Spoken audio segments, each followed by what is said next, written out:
Welcome to the Ironhorse Report. I'm Specialist Daniel Turner. While at the 4th Infantry Division's Town Hall meeting, Major General Jeffrey Hammond and the division staff fielded questions from soldiers and their family members. It's the same as day one. 4th Infantry Division Commanding General, Major General Jeff Hammond, and his staff held a town hall meeting to discuss and address concerns of 4th Infantry Division families. This unique town hall meeting was broadcast live to 4ID family members in Fort Carson, Colorado, as well as through a live internet feed. Anyone with questions had the opportunity to call in or even send them via email to the 4th Infantry Division webpage. General Hammond stressed the importance of families to this division. We in this uniform are always going to be there for you, our families. Our families with a big capital F underline, our families. General Hammond said when his wife was expecting their firstborn, his command let him stay for the birth, and it is his intent to do the same for his soldiers who are expecting. Questions ranged from the division's move to Fort Carson to the care of soldiers once they returned. When will the stop loss, stop move become effective for the units in 4th ID? Sir, we have another question right over here. Yes, sir. Do we have a timetable established for the division for this next deployment? Sir, we have a question here. What web system is the division going to be using during the deployment for the families?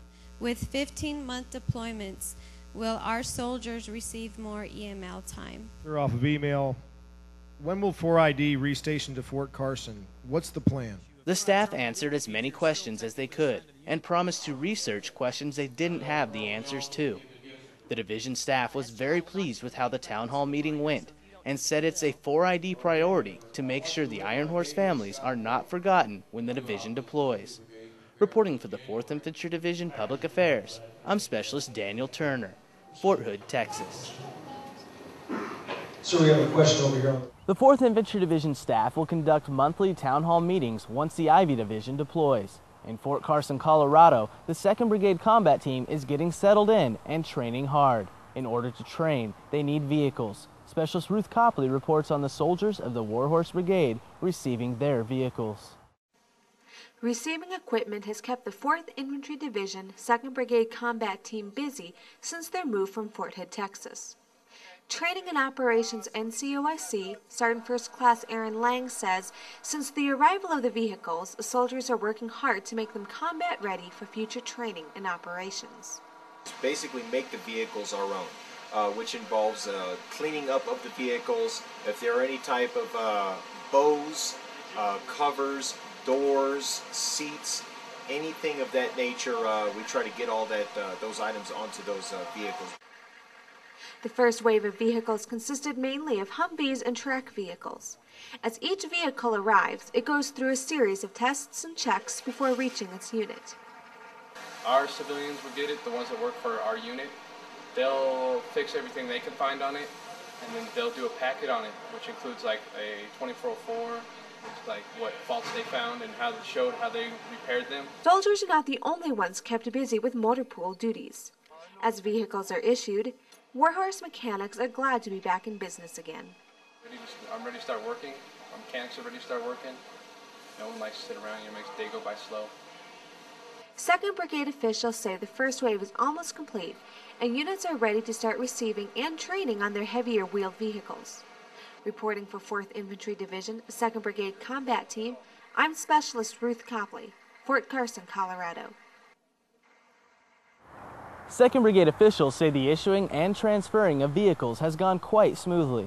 The 1st Brigade Combat Team has returned from the National Training Center at Fort Irwin, California. Sergeant Ben Stevens tells us how the Raider Brigade soldiers left their mark at NTC. This is not just a pile of rocks. Soldiers from the 1st Brigade Combat Team left their mark here at the National Training Center in California. The monument is a testament to soldiers who've completed their field training, both past and present. It stands about 50 feet at its highest point and about a city block wide. Scout Platoon Leader, 1st Lieutenant Daniel Feehan, says the tradition of painting the rocks means much more. We, as a unit, are ready for war. We don't know necessarily what's going to come next for us, but we state here publicly that we're ready to go to war for our country. Lieutenant Feehan also said he is proud of his platoon's accomplishments during the training rotation. The Raider Brigade is currently back at Fort Hood. They'll deploy to Iraq later this year. Reporting for 1st Brigade Public Affairs, 4th Infantry Division, I'm Sergeant Vin Stevens, National Training Center, California. The 1st Brigade Combat Team is scheduled to deploy later this year. Soldiers from the 4th Brigade Combat Team participated in a month-long training exercise in preparation for their rotation at the National Training Center at Fort Irwin, California in November. Private Rebecca Lampman reports. They called it the Cobra Challenge, where soldiers from the 4th Infantry Division's 4th Brigade Combat Team trained in various platoon-sized scenarios. This training, I believe, is excellent, and I think that every platoon that goes through will definitely get something out of it. This 30-day exercise challenged the Cobra soldiers on conducting raids, house clearing and searches, along with medical evacuations. Sergeant First Class James Coleman served as an observer and controller for the training event. He says the training is important, especially for new soldiers coming from basic training. So, we get new soldiers in and they sit down, they give you that blank stare into space, but through the rehearsals, the walkthroughs, they learn it, and then we actually get in the vehicles and come out and actually do the training. Then it starts to click and make sense. Sergeant Coleman says the training gives soldiers a realistic view on what they might encounter during combat situations in Iraq. The scenarios included integration with the Iraqi army and police, negotiating with Iraqi civilians on the battlefield, and encountering media. So we got to learn to integrate and use every asset we have, which the combat multipliers, the IAs, Iraqi army, and the Iraqi police. We put them as role players in there.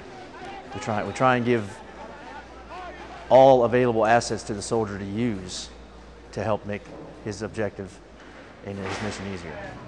He believes the Cobra Challenge is an excellent way to get 4th Brigade soldiers ready for combat. Reporting for 4th Infantry Division Public Affairs, I'm Private Rebecca Lampman, Fort Hood, Texas. More than 3,000 Cobra Brigade soldiers participated in the Cobra Challenge training exercise. Well, that's our show for this week. From all of us here at the 4th Infantry Division, thanks for tuning in.